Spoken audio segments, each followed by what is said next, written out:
Você já analisou um exame aí do seu paciente com redução do ferro sérico, redução da saturação da transferrina, mas aumento da ferritina? E aí você ficou confuso, nossa, será que esse paciente tem uma anemia por falta de ferro? E aí, um ponto que você tem que observar nesse paciente é, se ele tem uma inflamação, não é uma anemia por carência de ferro. A gente tem que associar alguns pontos aí e até mesmo outros biomarcadores, tá?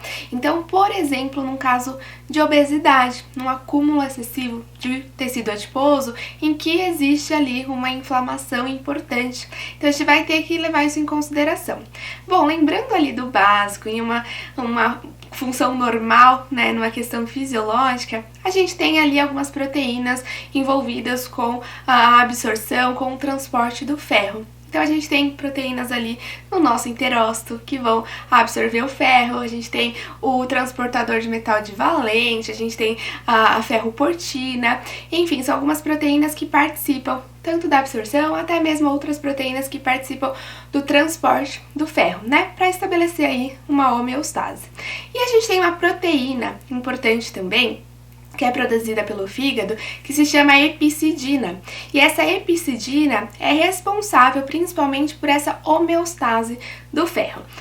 Ou seja, quando a gente tem ali uma sobrecarga de ferro, a gente aumentou o ferro sérico principalmente, a gente vai aumentar também a expressão dessa proteína epicidina.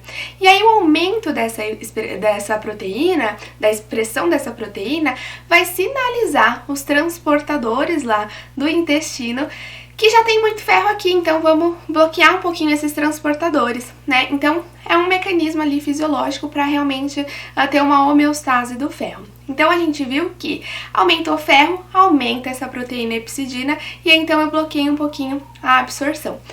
E aí, o contrário também é verdadeiro. Então, se eu tenho ali uma carência de ferro, uma anemia, uma hemorragia, por exemplo, essa epicidina, essa proteína, ela vai reduzir e, consequentemente, vai ter toda uma sinalização ali para aumentar a absorção intestinal ali do ferro, né? Então, tô precisando de mais, entra mais ferro aí. Então, tem esses mecanismos realmente de homeostase. Só que um ponto importante em um quadro de inflamação, principalmente quando a gente tem elevação de interleucina 6, uma citocina inflamatória, ela também aumenta a expressão dessa proteína epicidina. E ela fica aumentada, mas não é por sobrecarga de ferro. Então a gente viu em primeira mão que aumentou o ferro, aumenta a epicidina, bloqueia os transportadores. Só que a inflamação também aumentou a inflamação, aumenta a epicidina e também bloqueia os transportadores.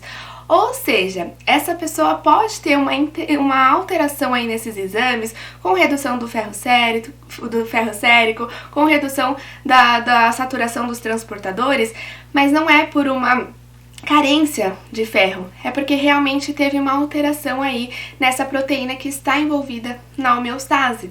Então, se eu penso ali num indivíduo que é obeso e que tem uma inflamação importante e que eu analisei ali a alteração nesses exames, quer dizer que eu já vou direto suplementar ferro? Na verdade não, porque o problema não é a carência de ferro. Ferro ele tem, né, uma alteração ali na absorção, nessas proteínas que são importantes. Então a gente vai ter que pensar em outras condutas antes de ir suplementando ali ferro, que pode até prejudicar ainda mais esse indivíduo, tá? Então preste atenção nesses exames aí, nessas informações, né, desses pacientes, que vai ser muito importante para sua conduta.